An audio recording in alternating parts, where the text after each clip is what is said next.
All right, last week on January 30th, 2025, Tether made a historic announcement by announcing that USDT, the world's largest stablecoin, would be returning to Bitcoin as a Taproot asset, which importantly means you can also use it in the Lightning Network as well.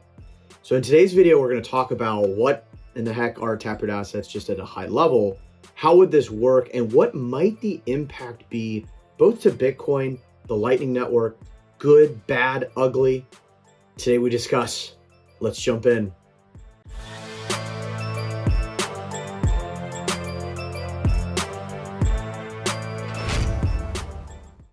So I was actually down in El Salvador last week for the Plan B Forum. So I saw the announcement live. Paolo from Tether and Elizabeth Stark from Lightning Labs made that announcement on Thursday afternoon. And then I was actually speaking in the conference that following day on Friday. So disclaimer, my company Joltz, I'm definitely a little bit biased on this topic. We've been building technology that makes Taproot assets accessible for developers, for individuals, really over the last year. And so I'm on net extremely bullish on this. That being said, as we'll discuss throughout the video, there are some interesting things that we definitely should keep in mind and think about. But let's start with first things first. Like, why are stablecoins even useful in the first place? Well, keep in mind, you get a lot of the properties that we know and love about Bitcoin in the sense that you have this internet native way of sending value a lot more quickly, a lot more cheaply. Don't need a bank account. Yes, there are centralized stablecoins, more decentralized stablecoins, etc. That's a separate topic that we'll get into. But you get a big step up from pure fiat land, right? Furthermore, as I covered in my presentation, which I think will come out, I think there were recordings for it, there's this massive mountain of global debt, right? $315 trillion of global debt as of 2024. Global debt to GDP is at 300%. So the network effect of fiat units of account like the dollar are unfortunately going to be perpetuated for a very long time to come. Make no mistake, I don't want to see fiat last a day longer than it has to. But the reality in which we live is that these are some of the stickiest network effects out there. So we could sort of throw our hands up and say, okay, well, I guess it'll just take, decades. Or we could at least start moving to get people onto the life raft that is Bitcoin, onto the network that is Bitcoin, from which they have an easier time to transition to Bitcoin. Said another way, I hope Joltz is not around in 100 years, because that means that we will have not gotten fully to hyper-Bitcoinization. So I think stablecoins play an important role in that bridge. Some of you will no doubt disagree. That's okay. But this is a humongous deal. So let's take stock of some of the potential predictions, potential outcomes that we might see as a result of this. This video is made possible by Bitcoin trading cards, and I am pumped to have them as the first sponsor on my channel.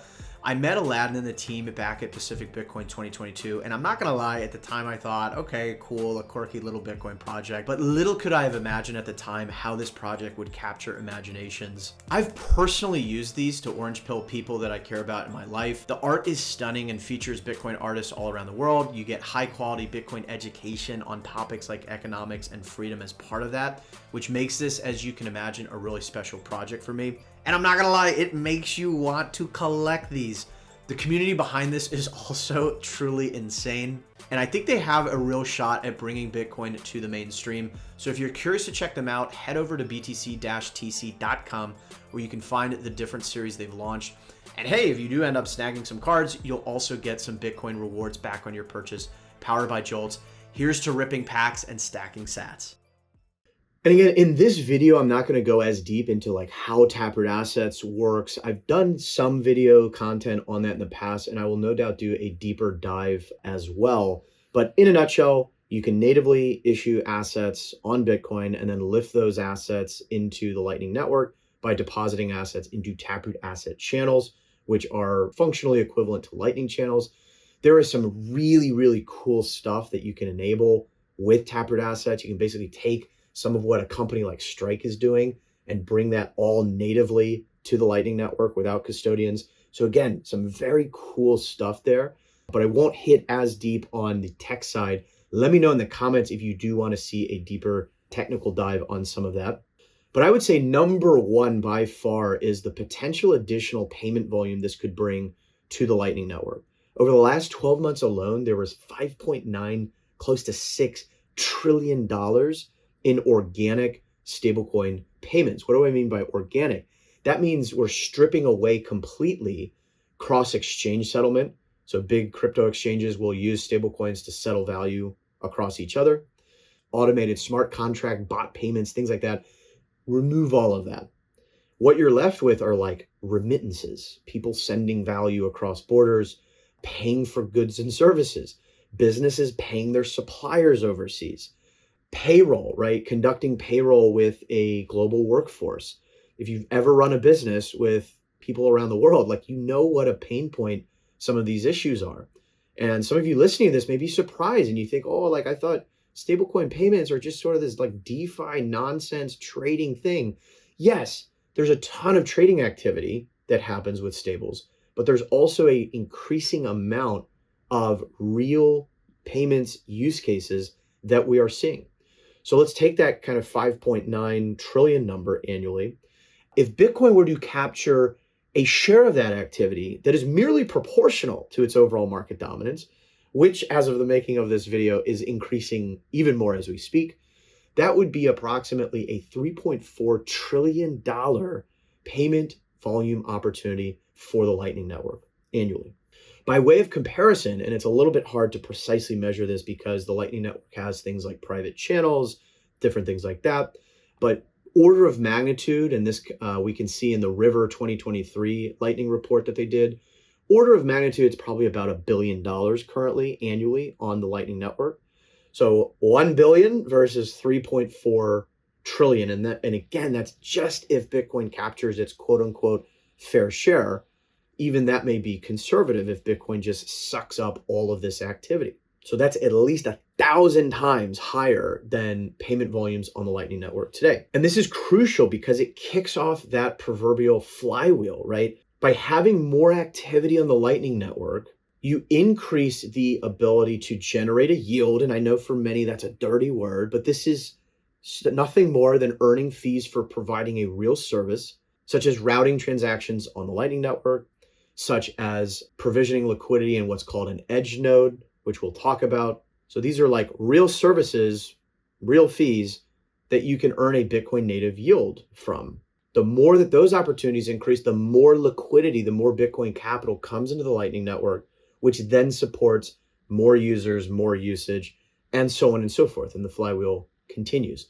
Remember when like Umbrel first came out and all of us plebs were like, oh man, this is awesome. I'm going to run a Lightning node. I'm going to, run a routing node and earn some fees and earn a yield on my Bitcoin. And that's great. Number one, it turned out like harder to do than you think.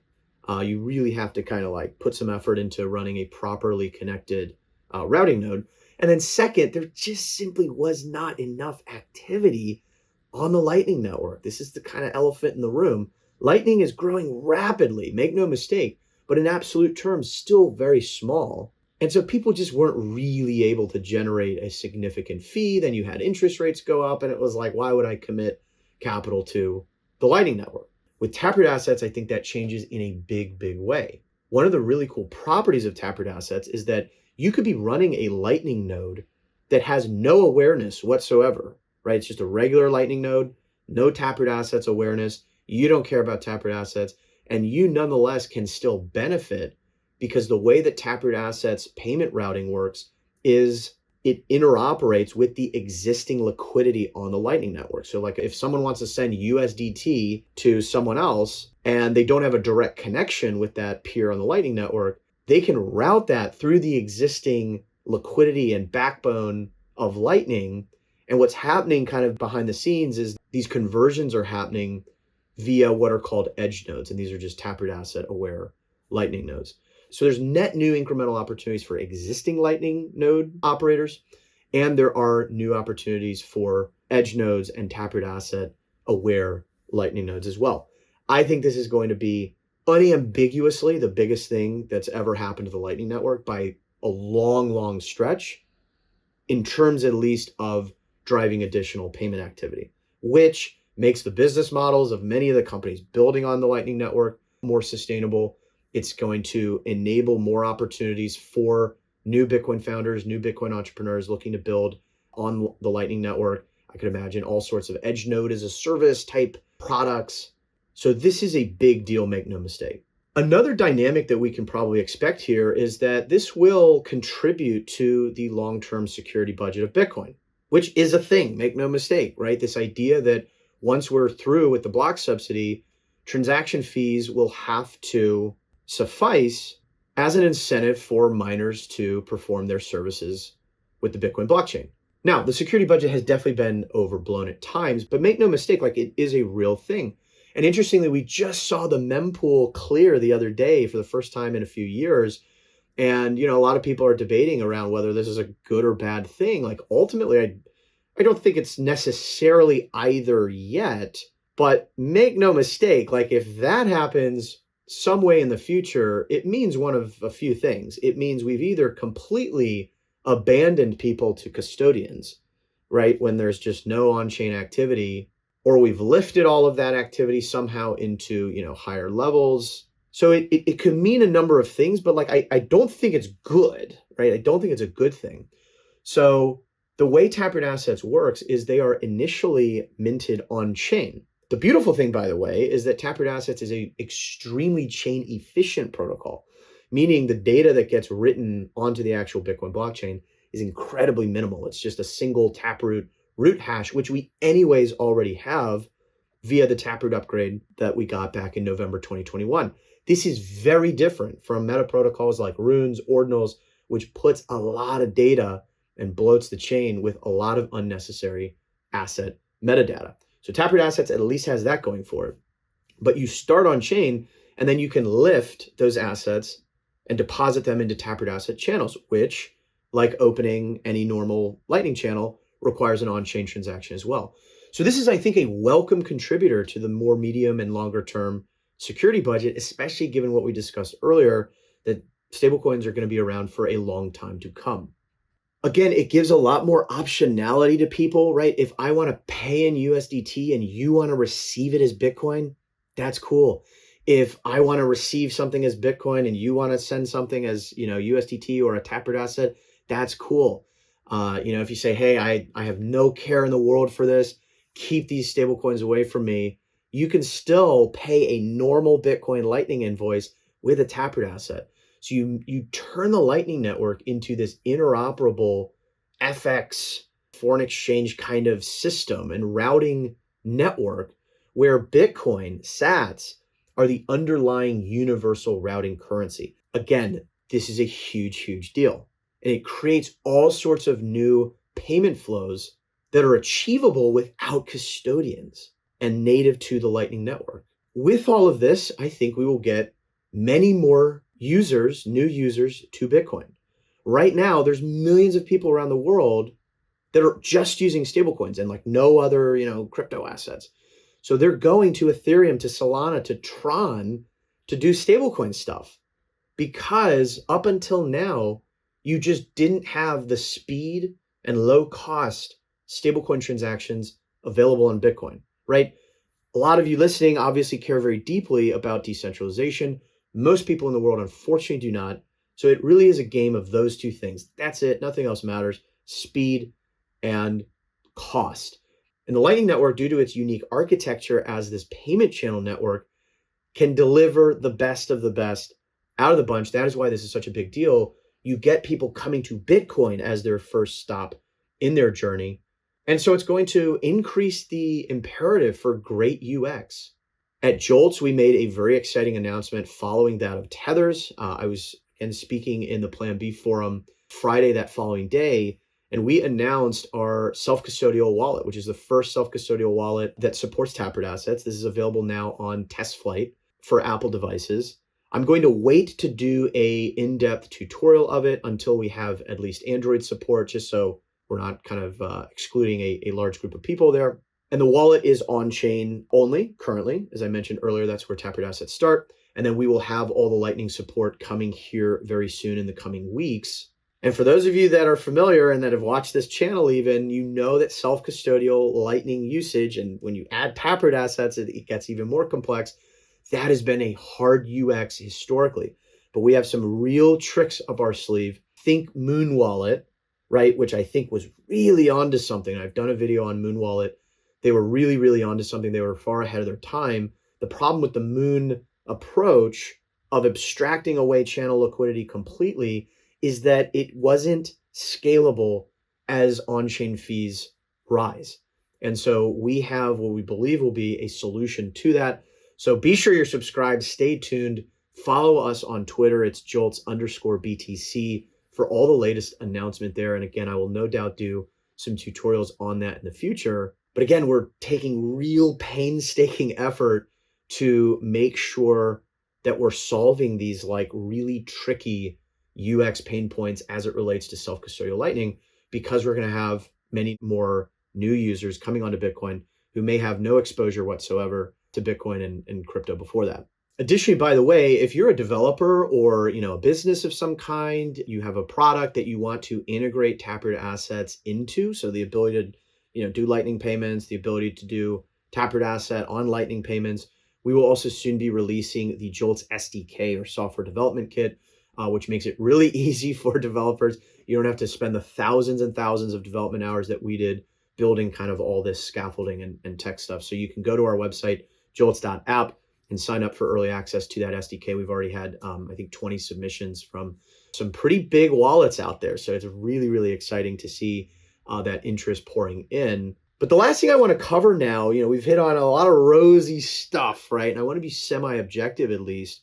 What are some of the potential downsides to this? Well, one potential risk that was popularized back in 2022 when Ethereum was then upcoming to its big merge kind of upgrade or change, Vitalik and others were talking about this idea that, hey, big centralized stablecoins could potentially have an undue influence on chain choice in the case of a hard fork. So let's say that, Tether and its many billions of supply on a particular chain, let's say that chain forks, Tether now basically has to decide which of those forks it will honor, right? Because you won't be able to redeem from both of them. Tether only has the reserves for one of them. So could this lead to a situation where Tether or other centralized issuers could kind of influence the direction of a chain split? And while I definitely think we shouldn't rest on our laurels in relation to this concern, number one, it hasn't manifested as a practical concern yet. Secondly, I also think the social layer around Bitcoin is a little more hardened. Everything with the block size wars. And again, like I said, we can't rest on our laurels, but at the end of the day, I just see these centralized stablecoin issuers becoming one more kind of entity within the consensus building process, which with Bitcoin, as we know, is already a pretty slow and methodical process, which is a good thing. I recently did a video not too long ago on that consensus building process where I went into the different stakeholder groups, some of the influence they have. So again, I think stablecoin issuers will become an influencer, will become a stakeholder group, but I don't see any evidence as of yet that they would be, this kind of astronomically worrisome thing. Again, though, something to watch for sure. Something else I would also like to see are more experiments around decentralized Bitcoin-backed stablecoins.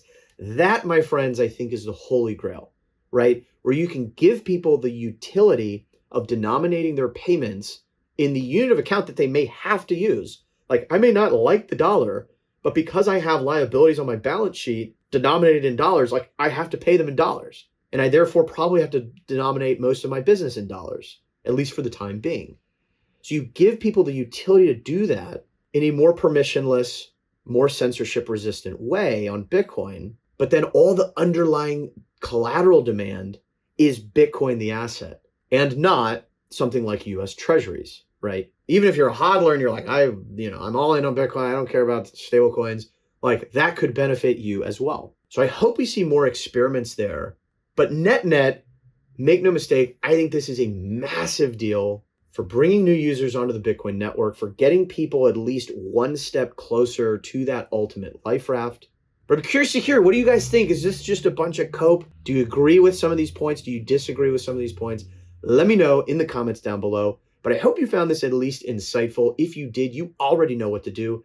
Give this video a like. Use the share feature underneath this video. That really does help get this to a broader audience. These are some important conversations I think we should be having. And if you were so enamored with this content, you want to donate to a pleb, which really does help me continue to make these videos, you can do so in a number of ways. There's the YouTube Super Thanks feature built directly into YouTube, or my preference, you can send some sats my way on the Lightning Network and send to ragermajor@getalby.com.